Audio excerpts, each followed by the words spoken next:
Hello जी, क्या हाल है। Week 3 पे आ चुके हैं हम लोग। पहले अपने सॉल्यूशन की तरफ बढ़ते हैं, फिर बाकी बात करेंगे, ठीक है। हाँ जी, तो क्वेश्चन नंबर 44 से स्टार्ट करते हैं। क्वेश्चन है नंबर ऑफ प्रोविंसेस। देखते हैं क्वेश्चन क्या कह रहा है। ग्राफ का सेकंड क्वेश्चन है ये हमारा। क्वेश्चन कह रहा है there are N cities, some of them are connected while some are not. N cities हैं, कुछ कनेक्टेड हैं आपस में, कुछ नहीं है। If city A is connected directly with city B and city B is connected directly with city C, then city A is connected indirectly with city C. सिंपल सी बात है, वो जो मजाक चलता है ना, A is equals to B and B is equals to C then A is equals to C, वही वाली बात है कि हम A से C पे पहुंच सकते हैं अगर A B से कनेक्टेड है और B C से कनेक्टेड है, तो इनडायरेक्टली A से C पे पहुंचा जा सकता है।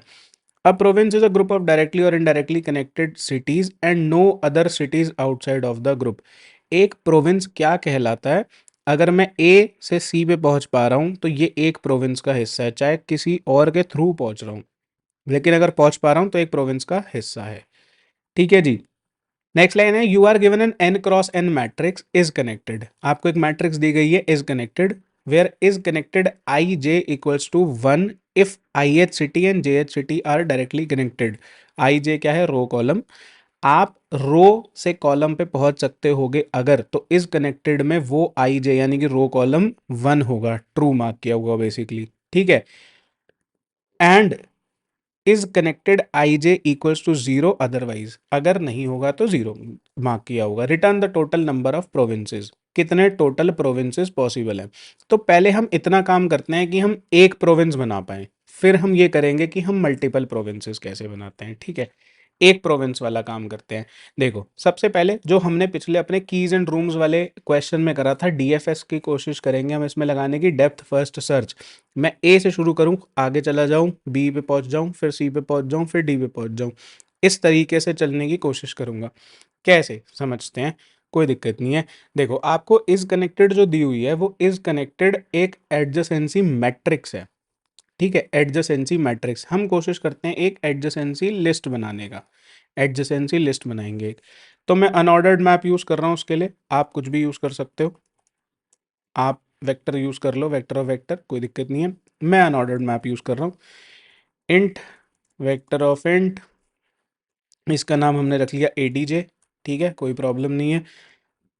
मैंने एक इंट एन भी बना लिया, इज कनेक्टेड डॉट साइज, कि कितने मेरे पास सिटीज़ हैं। इज कनेक्टेड में हर सिटी लिखी होगी और हर सिटी पे पहुंच सकता हूँ कहाँ से, वो मार्क्ड होगा 1 या 0, ठीक है। उसके बाद मैंने लिखा for int I is equals to 0, I less than N, I plus plus.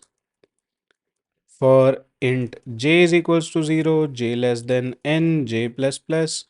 क्यों करा ये हमने? क्योंकि हमको मैट्रिक्स पे इटरेट करना पड़ता है, तो एन स्क्वायर में इटरेट होता है, नेस्टेड लूप का इस्तेमाल किया जाता है, ठीक है। मैंने कहा कि इफ इज कनेक्टेड, जो आपको मैट्रिक्स दी गई है, आई जे इक्वल टू 1 है, is connected of I J equal to 1 है, यानी कि आई से जे पे पहुंच पा रहा हूं। And I is not equal to J, I is not equal to J का मतलब खुद से खुद पे पहुंच सकता हूँ, इस पे तो 1 मार्क्ड होगा ही ना। तो खुद से खुद पे पहुंचने वाली एडिशनल चीज़ें क्यों करनी है, कहीं और पहुंच सकता हूँ। आई और जे की वैल्यू डिफरेंट है, तो कुछ काम करना है। क्या करना है? मेरे को अपने एडजेसेंसी मैट्रिक्स के आई में उस जे को पुश कर देना है। इससे क्या होगा? आई में हर बार वो बंदा पुश होगा जहां मैं आई से पहुंच सकता हूं।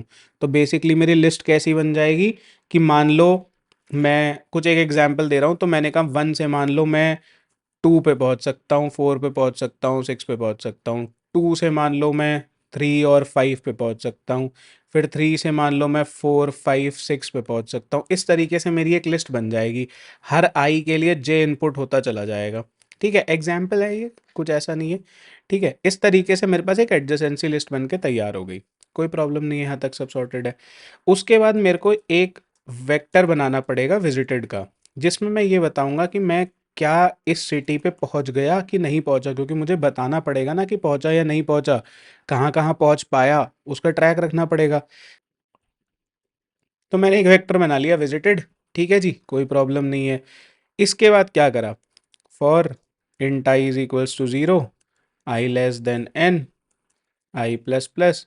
मैंने कहा हर नोड पे जाके चेक करो, हर नोड पे जाके चेक करो, अगर वो नोड विजिटेड नहीं है, अगर वो नोड विजिटेड नहीं है यानी कि नॉट विजिटेड ऑफ आई, तो हम क्या करें, हम एक फंक्शन को कॉल दें जो कि हमारा डीएफएस फंक्शन होगा। तो हम वो फंक्शन पहले बना लेते हैं फिर कॉल देंगे।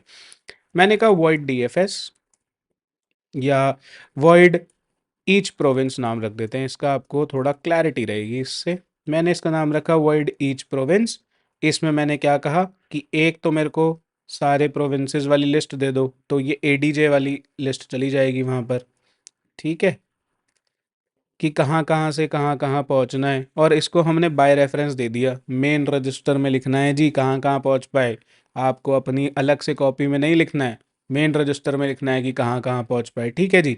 ये बात हम लोगों को समझ आ गई। इसके बाद हमको एक देना है vector of int visited, vector of bool लिखा था आई गेस हमने, ठीक है, तो बूल लिख देते हैं विजिटेड, बूल लिख देते हैं विजिटेड, इसको भी बाय रेफरेंस, ठीक है, कोई दिक्कत, कोई दिक्कत नहीं है। इसके बाद क्या करें, इसके बाद हम एक बंदा पास करेंगे, कौन, जिसको विजिट करना है सबसे पहले, इंट विजिट। उसके बाद हम एक बंदा पास करेंगे जिसको हमने विजिट करना है सबसे पहले, इंट विजिट, कि इस बंदे को विजिट कर दो। तो विजिटेड ऑफ विजिट को ट्रू कर देते हैं कि ये बंदा पहले ट्रू हो जाए, ठीक है, ये बात हम लोगों को समझ आ गई।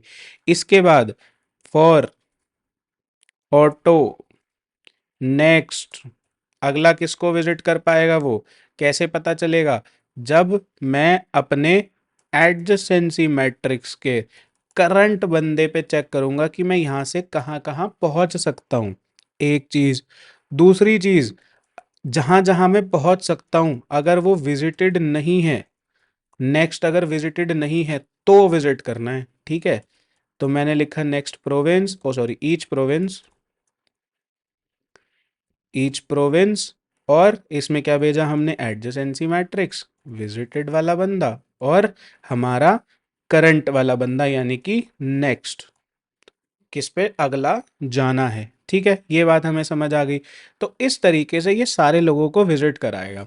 अब इसमें प्रॉब्लम क्या होगी, प्रॉब्लम ये होगी कि मैंने पहला बंदा दिया, वो उससे दूसरे पे पहुंचा, तीसरे पे पहुंचा, चौथे पे पहुंचा, एक आधे औरों पे पहुंच गया होगा, वो सारे उसने पहुंच के देख लिया कि मैं कहाँ से कहाँ कहाँ जा सकता हूँ, वो वहाँ वहाँ सब जगह हो आया। जब वो वहाँ वहाँ सब जगह हो आया तो हमारा वो एक प्रोविंस तो सेट हो गया, ठीक है। लेकिन ऐसा हो सकता है ना कि वो कहीं और नहीं पहुंचा हो, अगर वो कहीं और नहीं पहुंच पा रहा है, अगर वो कहीं और नहीं पहुंच पा रहा है दैट मीन्स वो उस प्रोविंस का हिस्सा नहीं है, उसमें कोई डायरेक्ट या इनडायरेक्ट पाथ कनेक्टेड नहीं है, तभी वो नहीं पहुंच पा रहा ना, वो उस प्रोविंस का हिस्सा नहीं है। तो वो कहाँ हैंडल होगा, वो हैंडल होगा इस जगह। इस जगह कैसे हैंडल होगा, पहले तो हम प्रोविंस को कॉल दे देते हैं कि हर प्रोविंस में हमको एक तो एडजेसेंसी मैट्रिक्स भेजनी है, एक विजिटेड की एरे भेजनी है, और हमको क्या भेजना है, हमारा करंट बंदा यानी कि आई। इसके अलावा यहाँ से जब वो आ जाएगा घूम के वापस यहीं आएगा, तो हमको कहना है कि अब एक प्रोविंस खत्म हुआ है, तो उसके लिए मैं एक इंट काउंट बना लेता हूँ, ठीक है। और जैसे ही एक प्रोविंस खत्म हो मैं काउंट को प्लस प्लस करा देता हूँ, जैसे ही एक प्रोविंस खत्म हो काउंट को प्लस प्लस करा देता हूँ। क्योंकि अगर देखो नेक्स्ट टाइम कभी कोई ऐसा बंदा मिला जो विजिटेड नहीं है, नेक्स्ट आइट्रेशन में बेसिकली अगर ऐसा कोई बंदा मिला जो विजिटेड नहीं है, अगर ऐसा बंदा मिल जाता है दैट मीन्स वो मेरे पिछले प्रोविंस का हिस्सा नहीं था, और अगर वो पिछले प्रोविंस का हिस्सा नहीं था तो there will be another province now, there will be another province now. और अगर नया प्रोविंस आ जाए तो क्या कर दूं, एक और नया प्रोविंस मिल गया जी, काउंट बढ़ा दो, एक प्लस प्लस कर दो, कर दिया, काउंट प्लस प्लस हो गया। इसके बाद क्या करना है, कुछ नहीं करना, इसके बाद हमको सिंपली उठा के काउंट को रिटर्न कर देना है। कहाँ से, ये हमने बिल्कुल सही कर रहे हैं, यहाँ से काउंट को रिटर्न कर देंगे, रिटर्न काउंट, खत्म हो गई बात। इतना सा काम करना था, रन करके देख लेते हैं एक बारी। आई होप हमने कहीं कोई गलती नहीं करी है। एक्सेप्ट हो गया, बहुत बढ़िया, सबमिट कर लेते हैं। हो गया सबमिट, बहुत बढ़िया, एकदम आसान क्वेश्चन था, कोई टेंशन नहीं लेनी। नहीं समझ आ रहा हो तो दोबारा देख लेना, टेंशन मत लेना, ग्राफ आसान चीज़ है, कोई मुश्किल नहीं है। ठीक है, बहुत आसान है। रिकर्सिव सॉल्यूशंस आसानी से समझने के लिए एक बारी कॉल स्टैक बना के देख लेना तो समझ आ जाएगा विद वैल्यूज़ कि कहाँ पे क्या वैल्यू जा रही है। कॉल स्टैक बना के देखना विद वैल्यूज़, बहुत आसानी से समझ आ जाएगा, कोई प्रॉब्लम नहीं आएगी। ठीक है। हाँ जी, तो आई होप आपको सॉल्यूशन अच्छे से समझ आ गया होगा। अगर नहीं समझ आया तो एक बारी एडिटोरियल पढ़ लेना वेबसाइट पर जाकर, और वीडियो दोबारा से देख लेना। कुछ भी प्रॉब्लम आती है तो टेलीग्राम ग्रुप में डाउट्स पूछ लेना, टेंशन मत लेना, पढ़ाई करते रहना। ऑल्सो आप लोग ऑलमोस्ट हाफ वे इस चैलेंज में आ चुके हो, आपके कुछ ही दिन बचे हैं। बिल्कुल भी इस चैलेंज को स्किप मत करना, पूरा कंप्लीट करना, एकदम मोटिवेटेड रहना, बस कुछ दिन की और कहानी है, फिर हम एकदम डीएसए में प्रो हो जाएंगे। न्यू ईयर से पहले पहले हमको एकदम डीएसए परफेक्ट करके जाना है। नए साल में एंट्री करनी है रेजोल्यूशन के साथ कि हमको भाई प्लेसमेंट ग्रैब करनी ही करनी है, तो प्रिपरेशन अभी से होगी। ठीक है जी, ऑल द वेरी बेस्ट।